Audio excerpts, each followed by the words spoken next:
O que é ser uma pessoa segundo o coração de Deus? Bom, Davi é o homem que recebe este título no Antigo Testamento, uma pessoa que conseguiu andar segundo o coração de Deus. Davi foi um rei ungido pelo menos 3 vezes na Bíblia Sagrada. A primeira unção de Davi aconteceu em Belém, na casa do seu pai, e as outras 2 unções a rei aconteceram na cidade de Hebrom. Primeiro, quando Davi foi ungido somente pelos anciãos deste lugar, e 7 anos depois, quando ele foi reconhecido nacionalmente como rei de Israel.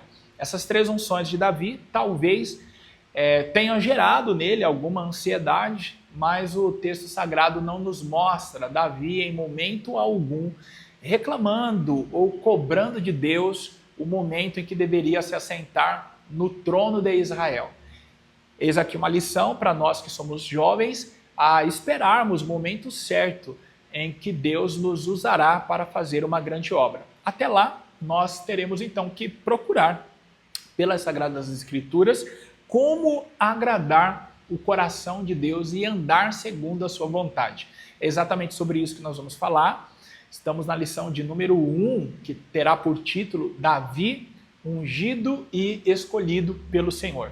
Eu sou o pastor Lucas Gomes, estou aqui para ajudar você a preparar a sua próxima aula. Eu quero já agradecer às dezenas de pessoas que se inscreveram neste canal no trimestre passado. Nós experimentamos um crescimento exponencial, estrondoso, abençoado, eu poderia dizer. Muitas pessoas de todo o Brasil acompanhando e principalmente os professores dos jovens, a qual eu quero agradecer, que não somente se inscreveram, mas comentaram, compartilharam. Olha, o meu muito obrigado e o único pedido então que eu tenho a fazer, já não deveria pedir nada, mas o único pedido é que você continue acompanhando as nossas aulas neste segundo trimestre de 2025. Bom, eu quero então convidar você que ainda não é inscrito para se inscrever. Também, se gostar dessa aula, deixar o seu like e, se puder exceder na bondade, compartilhar com alguém. Tenho certeza que os ensinos aqui apresentados serão muito importantes para as pessoas que você vai enviar esta aula. Antes, então, de darmos início à aula de hoje, eu preciso dizer que temos um parceiro neste segundo trimestre e é o Instituto Querix, um espaço dedicado ao ensino teológico de forma acessível e profunda. O compromisso do Instituto é capacitar os alunos na interpretação bíblica, garantindo que a palavra de Deus seja compreendida e aplicada com clareza. Seja para iniciantes ou para aqueles que já estudam teologia, o Instituto Querix oferece a formação necessária para interpretar a Bíblia com segurança. Para saber mais, basta acessar o QR Code que aparece na tela ou clicar no link abaixo para entrar em contato com um dos atendentes e tirar todas as suas dúvidas. Bom, o primeiro tópico tem por título o chamado de Davi. Eu quero deixar aqui algumas orientações a você, professor. Toma cuidado com o primeiro tópico, porque senão você vai se prender nele e não vai conseguir avançar, porque ele traz uma enxurrada de informações. Então você precisa ler o primeiro tópico, selecionar as informações principais de cada período para então apresentar ao aluno uma cronologia dos fatos até a unção de Davi, tá bom? Então a gente vai fazer isso aqui agora para você então compreender de uma forma bem resumida o primeiro tópico. Primeiro, o primeiro tópico ele faz um comparativo entre o livro de Josué e Juízes. Porque é importante entender esses 2 livros. Quando nós lemos o livro do Êxodo, Levítico, Números e Deuteronômio, nós temos ali a trajetória do povo de Deus no deserto, como Deus formou a nação de Israel, entregando-lhes leis e ensinando-os a adorar, e também formando o exército. No livro de Josué, nós temos então a consolidação de toda essa preparação de 40 anos. Por quê?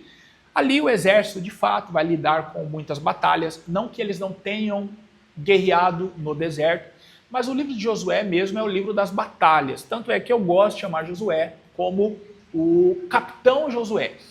Então se consolida ali todo o preparo de 40 anos, não só no campo das batalhas, no campo político, né, de conquista de Canaã, mas também no campo religioso. Por quê? Ali, pela primeira vez, o tabernáculo encontra um repouso, né, se assim podemos dizer, porque ele é posto em Siló, e ali o povo, então, é convocado à adoração e a um compromisso maior por Deus, com Deus a partir de Josué, o capitão.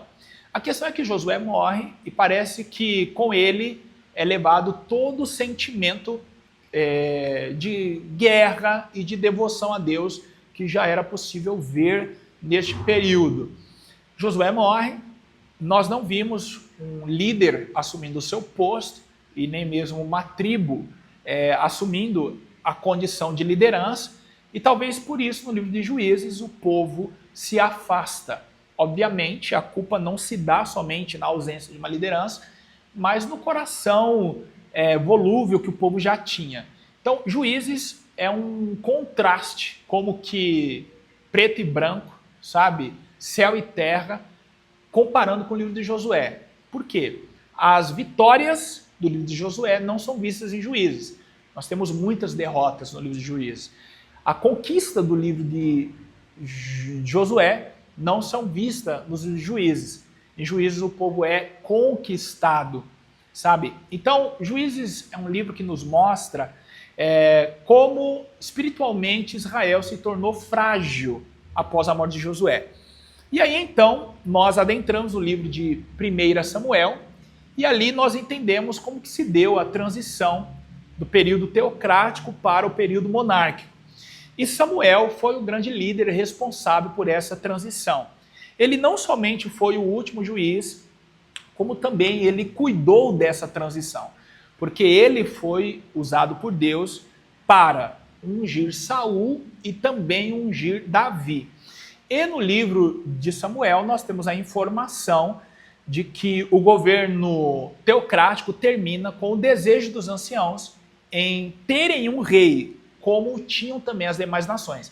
Embora esse motivo seja nos apresentado de maneira explícita, de maneira implícita, no capítulo 8 do primeiro livro de Samuel, nós também podemos entender que os filhos de Samuel, entre eles estava Joel, eram corruptos, eram juízes que aceitavam suborno, e talvez por isso os anciãos tenham observado que mais uma vez Israel estava voltando a cair nas mãos de pessoas ímpias. Talvez passou um filme, né, da época de Eli, Ofni, Finéias, e parece que no coração dos anciãos surgiu o seguinte sentimento: naquela época Deus levantou um Samuel para substituir Ofni e Finéias. Hoje Deus vai levantar quem? Eu gosto até de brincar dizendo assim, né? É como se os anciãos dissessem: será que vai cair um novo raio no mesmo lugar? E aí muita gente acredita que 2 raios não caem no mesmo lugar. Só que Deus provou que isso acontece e quantas vezes Ele quiser, porque Ele é o dono dos raios. Então Deus já tinha no coração Davi, só que Davi ainda não era nascido. Como que eu afirmo isso? Davi ele era muito mais jovem do que Saul, e quando Davi foi escolhido para ser rei, Saul já tinha sido rejeitado e já reinava há muitos anos. Davi era um jovem nesse período. Então isso quer dizer que quando o povo desejou um rei, Davi sequer tinha nascido. Mas Deus, no seu eterno conselho, por ser onisciente, já tinha escolhido Davi. A nossa escolha se dá muito antes do nosso nascimento. Porém, o povo não soube esperar. Então o povo sofreu por se antecipar. Em algum momento, Deus daria à nação um rei, mas aquele não era o momento. Mas Deus atendeu por causa da insistência. Então Samuel cuidou dessa transição, ungiu Saul e posteriormente ungiu também a Davi. E em Davi nós entendemos que a monarquia ela foi consolidada. Por quê? A mentalidade de um povo não é transformada de um dia para o outro. Então Saul teve muita dificuldade em instaurar a monarquia, e isso começa por ele mesmo, porque ele não entendeu o papel dele, e por isso ele foi rejeitado. Davi então consolidou a monarquia, e no primeiro tópico nós entendemos o papel de Davi em preservar o povo de Deus e também a linhagem do Messias. Por que preservar o povo de Deus? Porque Davi ele foi um homem guerreiro, então ele protegeu Israel diante dos seus inimigos em muitas batalhas, foi no governo de Davi que o povo experimentou aí os tempos áureos de glória, de paz, vamos assim dizer, porque Davi trouxe paz ao reinado fazendo guerra. E ele consolidou e protegeu aí a linhagem do Messias, porque sendo ele da tribo de Judá e agradando o coração de Deus, Deus lhe fez promessas de que lhe daria um filho e o trono deste não teria fim. Então entende-se que o Senhor não falava de Salomão, mas sim falava do Messias. Vamos avançar para o segundo tópico? Porém, antes, eu quero lembrar que o Instituto Querix oferece uma variedade de cursos que podem enriquecer sua jornada de aprendizado e crescimento espiritual. Entre eles estão os cursos Interpretação Bíblica, Cartas Paulinas, Grego Bíblico, Capelania. Se você está pronto para dar o próximo passo em sua formação, não perca tempo. Acesse agora o QR Code que aparece na sua tela, ou então o link que está abaixo e descubra mais sobre os cursos. Vamos então para o segundo tópico, que tem por título A Soberania de Deus e a Vocação Divina. Concentre-se nisso, professor.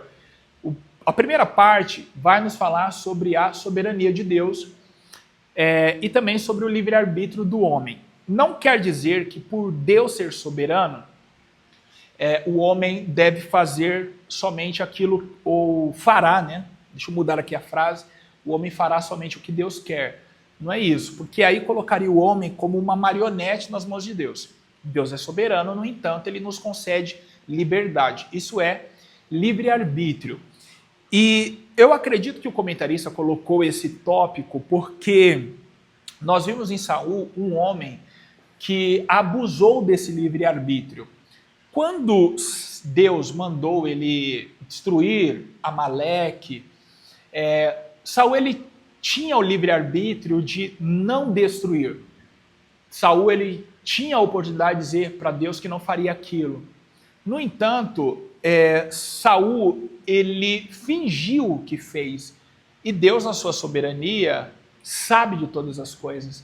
Então, Deus mostrou para Saul, era importantíssimo o cumprimento daquela palavra, porque Deus havia prometido a Moisés, ainda no deserto, riscar a memória de Amaleque. Então, Saul recebeu a oportunidade de executar uma ordem divina. Ele foi escolhido para isso. Ali ele poderia ter consolidado o seu reino diante dos homens, cumprindo uma vontade do Senhor. Mas ele preferiu não obedecer. Então, veja você que é importante mostrar aos nossos alunos no próximo domingo que Deus ele é soberano. No entanto, ele nos dá liberdade. Nós não podemos, então, usar dessa liberdade para desagradar ao Senhor. E isso, para o jovem, é muito importante, porque o jovem, quando atinge a maioridade, ele se sente livre e ele quer fazer aquilo que ele quer. De fato, nós podemos fazer o que nós queremos. No entanto, nós não podemos nos esquecer que a vontade de Deus, inclusive nas nossas vidas, deve ser soberana. Falando ainda sobre isso, entramos no assunto da vocação divina. E aí há uma pergunta: o que é a vocação divina? Ela é muito importante porque chegamos a uma outra pergunta: como buscar a vocação divina? Então, o que é a vocação divina e como buscar a vocação divina? Vamos entender primeiro o que é vocação. Vocação é um dom natural, é uma inclinação que você entende que nasce com ela e durante a vida você a descobre e aperfeiçoa. Muitas pessoas descobrem ao longo da vida o desejo pela música, o desejo pela arte, o desejo pela pregação. Vamos olhar mais para dentro da igreja. O desejo pela liderança. Descobrem isso ao longo da vida. E ao descobrir essa inclinação natural, elas não se veem fazendo outra coisa a não ser aquilo. Então podemos dizer que isso é vocação. Vocação é uma inclinação natural a qual você entende que não é bom em outra coisa senão naquilo. Quando nós falamos de vocação divina, nós estamos falando da inclinação que Deus nos faz ter para a sua obra. Então, uns se sentirão vocacionados, inclinados para a pregação, outros para o louvor, outros para a liderança, outros para a administração da igreja, outros para o exercício da vontade do Senhor em diferentes contextos, muitos deles até no trabalho.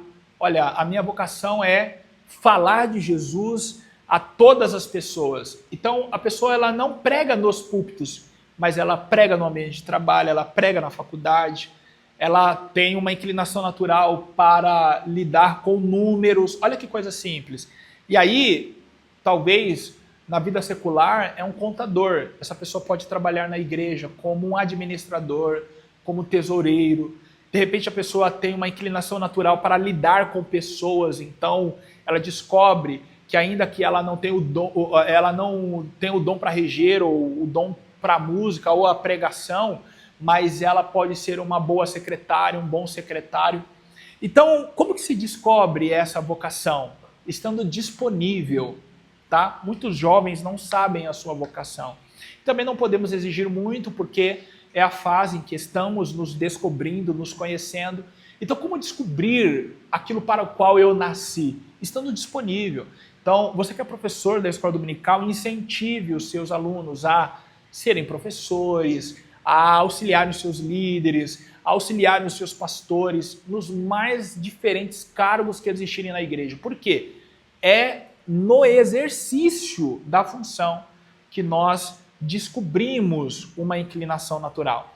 Nem todos receberão a visita de um anjo, como recebeu o Gideão. Nem todos ouvirão a voz de Deus audível a partir de uma sarça, mas muitos terão que estar em atividade para descobrir aquilo para o qual nasceram, pois eles entenderão que o seu coração vai queimar e eles perceberão aquela atividade como familiar. Uma outra forma de nós descobrirmos a nossa vocação é nós percebermos aquilo que nos traz dor e aquilo que nos traz prazer.